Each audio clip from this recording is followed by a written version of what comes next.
जय माता दी दोस्तों, मैं श्रुति अपने चैनल में आप सभी का हार्दिक स्वागत करती हूँ। आइए सुनते हैं पुरुषोत्तम मास महात्म के 28वें अध्याय की कथा। श्री गणेशाय नमः। श्री नारायण जी कहने लगे कि हे नारद, इसके पश्चात वह अत्यंत दुखों को भोगकर बंदर की योनि को प्राप्त हुआ। पापों का नाश करने वाला एक सरोवर था जो देवताओं को भी दुर्लभ मृग तीर्थ नाम से विख्यात था। इसी तीर्थ में वह ब्राह्मण फलों की चोरी के पाप से बंदर की योनि को प्राप्त हुआ।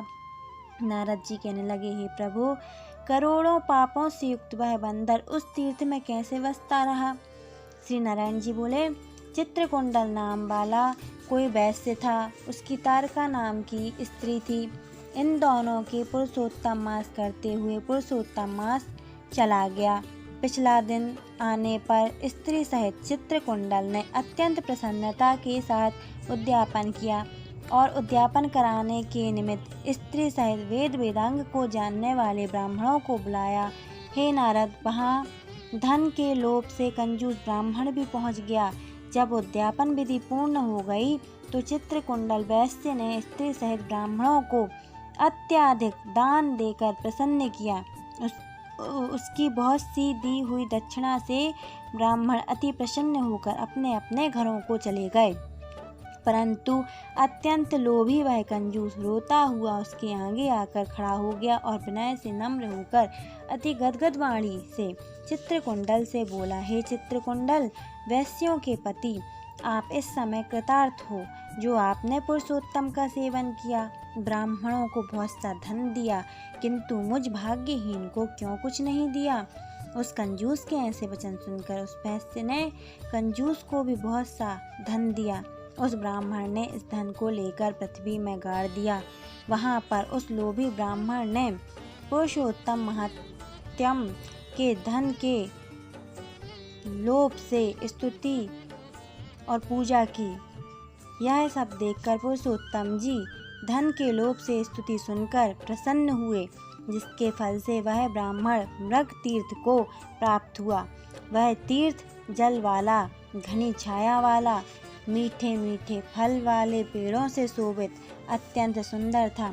श्री नारायण कहने लगे, हे नारद, जब श्री रामचंद्र जी ने समुद्र में पुल बांधकर रावण का वध कर दिया तो रावण के मारे जाने से ब्रह्मा शिव इंद्र आदि सब देवताओं ने प्रसन्न होकर श्री रामचंद्र जी को वर मांगने के लिए कहा। तो उस समय श्री रामचंद्र जी ने कहा, हे देवताओं, यहाँ पर जो सूरवीर बानर राक्षसों के हाथों मारे गए हैं उनको शीघ्र जीवित कर दो। इतना सुनते ही देवताओं ने अमृत की वर्षा कर के सब बानरों को जीवित कर दिया।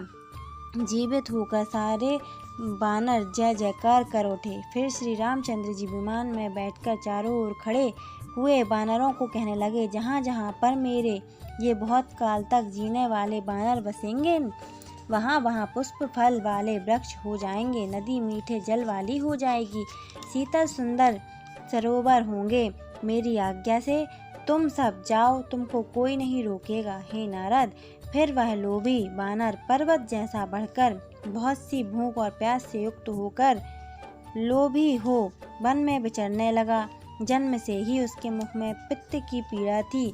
उस पीड़ा से रात दिन उसके मुख से रुधिर बहता था और अत्यंत पीड़ा युक्त होकर कुछ भी नहीं खा सकता था। वह बानर चपलता बस श्रेष्ठ फलों को तोड़ता और मुख के निकट ले जाकर बहुत से फलों को फेंक देता। इस प्रकार नित्य प्रति निराहार रहते हुए देव योग से पुरुषोत्तम मास आ गया। उस मास में भी वह उसी तरह शीत वायु आदि से पीड़ित रहा। कोई समय कृष्ण पक्ष में गहन वन में विचरता हुआ वह प्यासा अमृत जैसे कुंड के जल को पीने को समर्थ नहीं हुआ, परंतु भूख से व्याकुल होकर भी चपलता बस वृक्ष के ऊपर चढ़ गया और एक वृक्ष से दूसरे वृक्ष पर जाता हुआ कुंड में गिर गया।